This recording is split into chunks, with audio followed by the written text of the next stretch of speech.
Welcome to the Horror Friendly Podcast. It's not over because that bitch is dead. Let's delve into that a bit deeper. I'm going to be like the peacekeeper between you two tonight.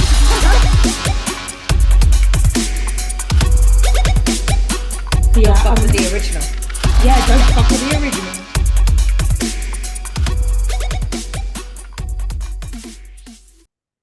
Hello, everyone, and welcome to the Horror Friendly Podcast, part of the You Run Podcast Network. My name is Katie, and I am joined by my wonderful co-host, Chantal. Hi, Chantal. Hi. So we're going to be doing something a little different for you guys for the next month or so. We've decided to do a little mini-series covering some of the incredible films showcased at the UK Film Festival FrightFest. We're so excited to introduce you to these films and give you a bit of insight, our insight. Thanks so much for listening and enjoy. Well, we are here. We are back with our FrightFest special episode 2. So we're bringing for you 3 new films that we got the joy of watching, and we're going to tell you our thoughts. So up first, we're going to start with 7 Keys. So a weekend of getting to know each other intimately in other people's homes. This risky fantasy soon becomes a deadly threat. I feel like that was a very brief compared to some of the other ones we've had recently. Yeah, I was going to say. Yeah, I know. I was suddenly looking at it like I need a bit more. But I also feel like that does kind of sum it up because, yeah. What were your first thoughts on this one, Katie? Well, this is the thing. Like, I'm going to sound like a bit like a broken record when we're watching all these films because I literally think all the films that I've watched for FrightFest, I'm like, that's such a fucking good idea for a film. And I just like literally think about that's just what I think to all of these films. And this one is no different. Like, I think it's a really interesting concept. I went in completely blind. I didn't watch a trailer or anything. I was just like, no, let's just go in. So I had no idea what it was going to be about. I saw a poster for it and that was it. But to be fair, I think with this film, it's probably the best way to go in is to not know very much about it and just go full in and enjoy the ride. Or well, what about you, Tao? I mean, did you enjoy the ride? Well, same as you, I've not watched any trailers, so I keep watching these films with no idea what's going to happen. And 7 Keys doesn't give anything away other than it's probably something to do with a key, but I wasn't expecting this. It's weird because I keep saying it recently. It's like I kind of love horror where it has. I think a lot of horror at the moment is trying to overcomplicate things, and actually they're better off doing less is more and having a very simple premise like this, where it's like actually we're going to go break into people's houses, not to steal, but just to kind of be there. Like that's actually a really terrifying premise. But I also feel like there was something about this film that was a little bit of a mix between simple idea, well executed, but also quite a lot going on. You were second guessing a lot of characters. You were figuring stuff out as the film went on. I don't know how I feel about films when they kind of give chapters. Do you know what I mean? So like when it was like, oh, 1 key, 2 key. And like I know some people, we had this with the House of Jack where they're like give you the different chapters. And I thought some people really like it, but for me, I was like, you're almost counting the film down.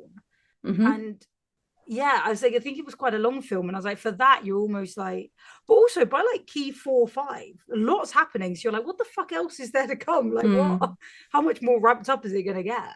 Yeah. So it was interesting. It was definitely interesting. It's interesting when you say like at some points you don't really know either of the characters. Like I've written a note here where like at points you don't even know who the good or the bad guy is.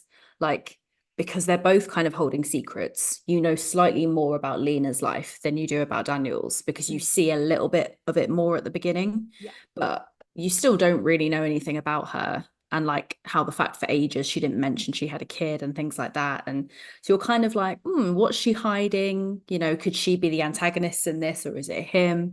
You don't really know. So yeah, you don't really trust either of them for a long time, which is quite exciting, I think. I also did write down, I was like, there's such polar opposites that it is very cleverly done where you're like, how is this film going to work when they are not compatible? They're not the same person. And again, as it kind of rolls through, their character arcs they are very well executed. They both have a really big arc. And it was funny because I was like, it happens so quickly, but I suppose in a film it's going to happen. But it's the fact this is based over like a day, a weekend. Yeah, I think like a weekend or a Yeah. couple of days. So I said, this happens so quickly, but then also sometimes you do experience something and it changes you in the moment.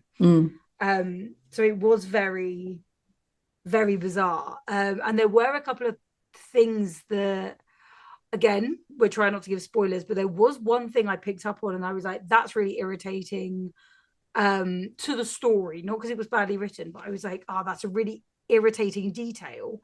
However, later on, actually, it was the perfect detail.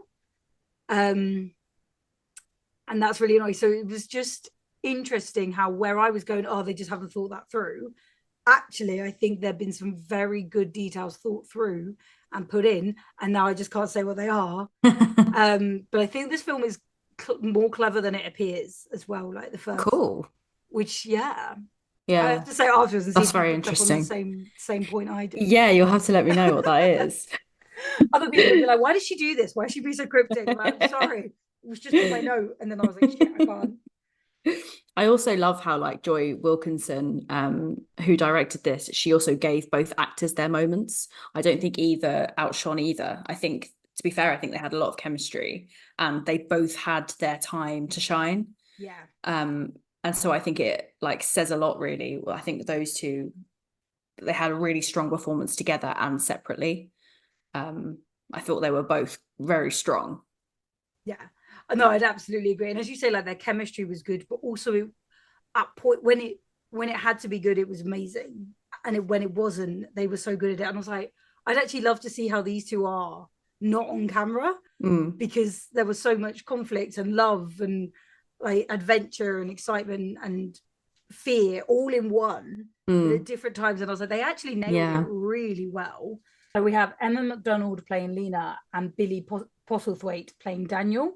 And at the beginning as well, I thought Daniel was such a background character, like that first opening scene, because I thought he looked down the camera as well. And I don't know if he actually did or if it was just the angle. But I was like, oh, that background character is giving it away. Wrote it down. I didn't realize he was going to be the main guy for the rest of the film. Just outing Billy like this. I was like, bye-bye. But again, it might have just been the angle, but I was like, is that guy looking at the camera? Maybe it was a choice. Maybe it was a deliberate choice. I'm not sure. Interesting. How do we feel about the twist or the reveal?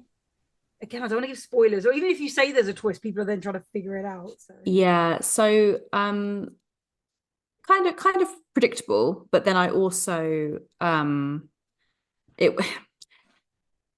think, yeah, there were some things that were predictable and some things that weren't. I think there's some things in this film that will surprise you.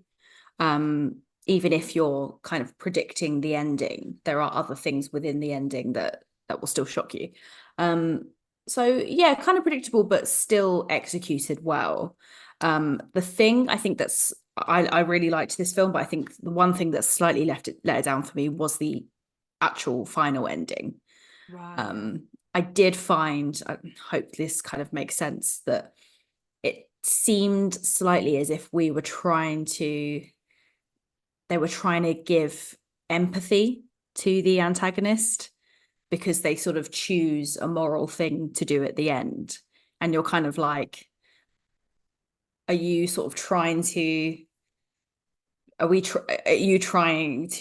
sorry, let me just word this properly. No, I know what you're getting at. And because again, I kind of had a similar thing where I was like, it's quite a slow burn. So it doesn't become a horror until about 40 minutes in. And I know some people kind of like that. They like when a film kind of turns, but for that first 40 minutes, I was like, this could be a rom-com. So when it then came to the end, for me, it felt like it just all happened kind of very fast. And there was a bit I actually think was executed really well, but not in a film this long, because I think they'd taken so long to kind of get to that point. It then happened very quick.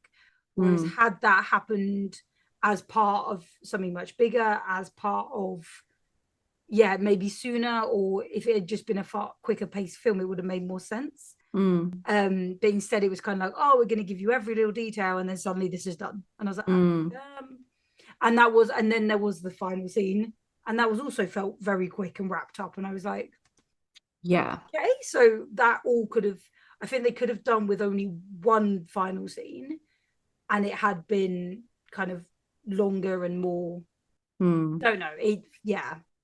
I think what I'm trying to say is I think that like I think it should have ended at a particular point and it didn't.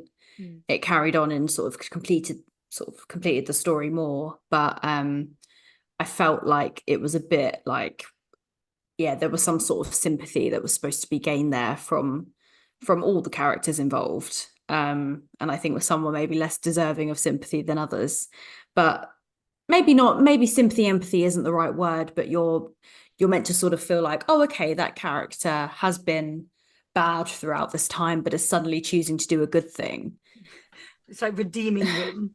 Yeah, and like that's fine, but I'm not sure. I think you've hit the nail on the head. I think there's a certain point up to this where it should have ended and it didn't. And some people might absolutely love that, but to me, I felt like it could have ended at a little bit sooner than it did. I think it's also very interesting trying to redeem a character when the film's only based over a day. Right. Two. Like, how much have they learned? And again, as we said, like some life events will change you very quickly, but how much have you really learned in a day? Yeah, and then that character proceeded to do bad things throughout the second half of the film. So only sort of at the end were they trying to redeem themselves. So almost at that point, to your point, it's like too late. Yeah. But I do understand and I see what they were doing, but to me it just didn't hit as much as maybe like an ending previously would have been, like maybe something before the penultimate scene. But on the other hand, it doesn't take away, like this was Joy Wilkinson's like first feature, and that's so impressive. Like I think I absolutely loved the shots of London that were around. I thought that was really cool. I really liked seeing the different feels for the flats when you walked in. Like it was really impressive. Like there were these really minor details, and I think Joy Wilkinson had obviously like had an idea for all of these, and that's awesome. Like there's so many awesome parts of this film. No, I did actually write that down as well. I was like, I love the visual filters and like how it changes as the film goes on. But as you say, each flat had its own like filter and theme almost. And yeah, you like you say, you could see that design. I did really love the SFX in it. I know there wasn't loads of it used, but when they did use it, they used it really well. So I did really like that. And yeah, this is the thing, I do think it is a good film. I think it is, I was gonna say artsy, but I think that's the wrong word. But I think there is definitely artsy elements, and I think because it is trying to give quite an important message and it is doing a lot more kind of in the psychological. There was just a lot in there, so I still think it is a very good film, and I do still think it's worth a watch. But that will probably bring us on nicely to Katie, though. What was your like highlight of the film? Your favorite moment or favorite aspect? So I'm going to say, I mean, obviously the premise is that they're breaking into other people's homes. So I don't think this is a spoiler, but there's one scene where they're not so lucky with being sneaky, and it is so fucking tense. And like, obviously I'm not going to spoil what happens. Like you guys need to watch it, but like, it was so tense. And I was just like, this could go so many ways because we don't really know who these characters are. We don't know how they're going to react to this situation that's kind of gone smoothly for them up until this point. It was just really tense, and that was my favorite part because I was just like, oh my god. What about you? Again, it's really hard not to give away the spoilers. There was a bit with the SFX kind of used towards the end, and it was the bit I kind of said it was so visually pleasing. So there's just that lot, like annoyingly, because I have said I wasn't 100% of a fan of the last scenes because they're so quick. However, the details in them are fantastic. So yeah, fair. Again, I think that's it. The details in this and the sort of the look and everything is really cool. And yeah, as you watch it, you know the exact mood based on just the look of the film, the look of the shot. It's great. Yeah, I do think that was really cool. Yeah, nice. So what spookies are you going to give 7 keys? I think I'm going to give it 2.5 because again, I think I would watch this again. However, anyone who's listened to this podcast before this season will know that I'm not particularly the biggest fan of like really long films, really artsy films. So I don't think this was my type of horror, although I do like psychological. So I did like it. I probably would watch it again. I have a couple of friends who I think this would be perfect for them. So again, I don't think it's a bad film. I just don't think it's me. So what about you, Katie? Fair. Yeah, completely fair. I'm going to give it 3 out of 5 spookies. I really enjoyed it. Like, I'd happily watch it again. I'd revisit it. It would actually be cool to rewatch it again, knowing what I know now. Much like Charlotte, it would be cool to revisit. So yeah, I really liked it. I think it was just ever so slightly, the ending kind of took me away from it a little bit. But in general, great film and very impressive as like a first feature from Joy Wilkinson. So fair play to her.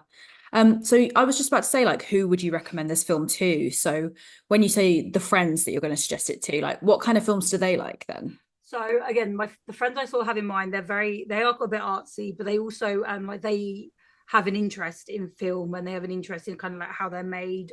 One in particular used to, I'm going to get it, she's going to be screaming at this, trying to listen, but she used to like direct theatre. So she's very good at picking out details when you watch films with her. And I think this is that type of film where you're looking for more than just what is in your face. You're looking for those details, those clues. And I think so that type of person who kind of likes looking for more in the film, who likes trying to unpick it. But also someone who maybe likes a longer film. So I was thinking like it's a little bit of a slow burn, like not too bad. But yeah, so I mean, we've disagreed on some of the longer films that way. So yeah, if you like a longer film and a slower burn, actually I think this is probably for you. Nice. Anyone you'd add? Yeah, I haven't got much to add to that. I completely agree with you. I think everyone should give it a go. I think it's definitely a really cool like premise for a film. And I think everyone should try it, but I haven't really got much to add. Well, we'll leave it there then. So that is 7 Keys. Check it out. Again, we'll put all the information. I'll put a picture up now if you're watching on YouTube of where you can find out more information. But otherwise, check out our socials to get all the information that we're sharing at the moment. And we'll try and link people who are involved, their Instagrams, because they'll have obviously the most up to date. But do go find it because it is definitely worth a watch.